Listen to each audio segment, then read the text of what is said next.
So I've been producing a singer-songwriter's album for the last few weeks. We've mostly been recording acoustic guitar, vocals, shakers, really pretty simple stuff. And because of that, we're taking extra time to make sure we record really great sounding acoustic guitars. So to coincide with this recording, I decided to write a video called Why Your Acoustic Guitars Never Fit in the Mix. I have 4 really good tips that I think will help a lot of people record better acoustic guitars. But then I came across something that inspired me to record a whole video just about one of those tips. And that tip is that you're recording your songs backwards. Of course, in the context of this video, it doesn't just apply to acoustic guitars, it really applies to all instruments, all parts of your song, but I'm gonna keep using acoustic guitar as an example, and it'll make sense why in just a second. So I was bored a few days ago and I was browsing the audio engineering subreddit, as us music people do. And I came across a post entitled, Favorite mic techniques for acoustic guitar when it's the only instrument in the mix? It was posted by a seemingly cool user called GuitarDude109, and the comments honestly left a lot to be desired as far as I'm concerned. So Guitar Dude has a session coming up and they're gonna be recording a singer-songwriter where it's just acoustic guitars and vocals and that's it. So pretty similar to the record that I'm doing. And they provided a list of all the mics that they're gonna have access to in the studio. It's all pretty nice stuff, so they're definitely going to be able to capture amazing acoustic guitar sounds. And they received lots of good advice for how to record acoustic guitar. You know, typical stuff like put a mic over the 12th fret, slide it left or right depending on if you want it more or less bassy, you know, stuff like that. The list goes on. However, I decided to leave a comment with my tip from that video. And the comment read, I'd start by recording a single take of the acoustic guitar and then doing a vocal over top of it. Once you've recorded that vocal, mute the previous acoustic guitar and then build a new guitar tone around that vocal. Whether Guitar Dude took my advice or didn't is a question for later on in this video, but for now, let me explain to you why I gave that advice. Recording, producing, engineering, at the end of the day, all these fields are just about decision making. You're making choices that are creative, you're making choices that are technical, they have to do with equipment, with tone, all in the purpose of making great songs. So over time, we get to know a lot of cliche sayings like, it's the ear, not the gear. Have you tried listening? Make sure what you're doing serves the song. You know, stuff like that. And yes, it is very generic advice, but at the end of the day, it is really what we're all trying to do.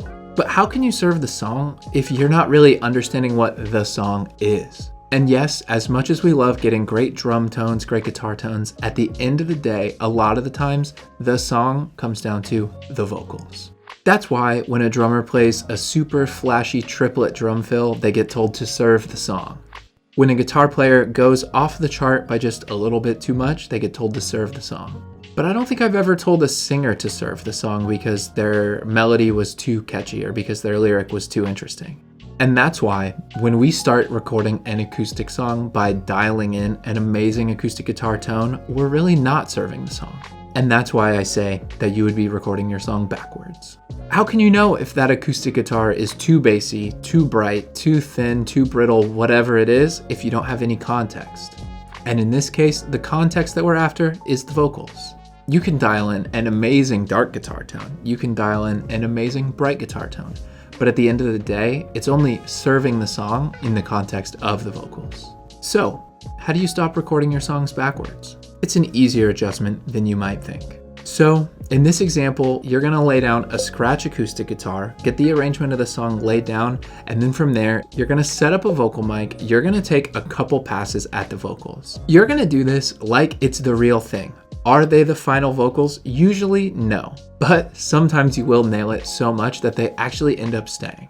But here's where my process differs from most other people. Once you've got those example vocals recorded, keep them playing the entire time you're working on the song. You can mute them when you're doing some editing or if you're laying down an extremely tricky part of the instrumental, but otherwise keep those things rolling. They live in your session now, they live in your song. In the context of this album I've been working on, we've been using those vocals as our North Star to guide every single decision for the acoustic guitar that we make. Should we finger pick the verse? Should we strum it with a pick? Well, it depends on how the vocals sound. Do we want to double the guitar here, or do we want to keep it as just one mono track? Well, if the vocals are intimate and they're sounding nice and we just want to keep it a mono guitar, that's great. If the vocals are in your face, spread them out, do a left and a right take. And this advice expands outwardly to fit every instrument, every genre. Whether it's a full band, EDM, singer-songwriter, using your vocal as your North Star is just something that you should incorporate into your process. Thanks to this technique, I will never have the problem of having to go back and re-record a bunch of instruments because we got to vocals at the end and the singer says, you know, this feels a little too fast. I'm having a hard time really getting the feeling I want out of these vocals. I'm not having to go back and re-record instruments because they're clashing with the vocals once we get to that part of the song. So doing it this way has been my process for years. However, this problem is starting to solve itself for a lot of producers. In the last few years, more and more of my recording clients have started coming in with their own demos already recorded. And they're coming into the studio with scratch vocals done, with scratch instruments done, with tempos already mapped out. Which, for a lot of producers, is going to make this a lot easier. But if you're recording someone that doesn't have a demo, that doesn't have scratch vocals, scratch guitar, whatever it is, I urge you on day one of the record, start out by doing that. So back to Guitar Dude. If you're wondering if they took my advice, it seems like the answer's no. They said they would be interested in maybe trying this technique out when they had more time in the studio, which is fair. But also, to be fair to me, it realistically would take 10 to 15 minutes to put down a scratch guitar and a scratch vocal. So, Guitar Dude, if you're seeing this, I hope your session goes amazing. And if it doesn't, then I hope you save this advice for next time, and maybe that session will go even better. And hopefully Guitar Dude, or anyone watching this video, will take this advice to heart, because doing things this way has really gotten rid of a lot of recording headaches for me, resulting in better songs, happier artists, and less time wasted in the studio. And after all, isn't that what we're all here for? If you found this video helpful, then this video next to my head is all about getting even better vocal sounds in the studio.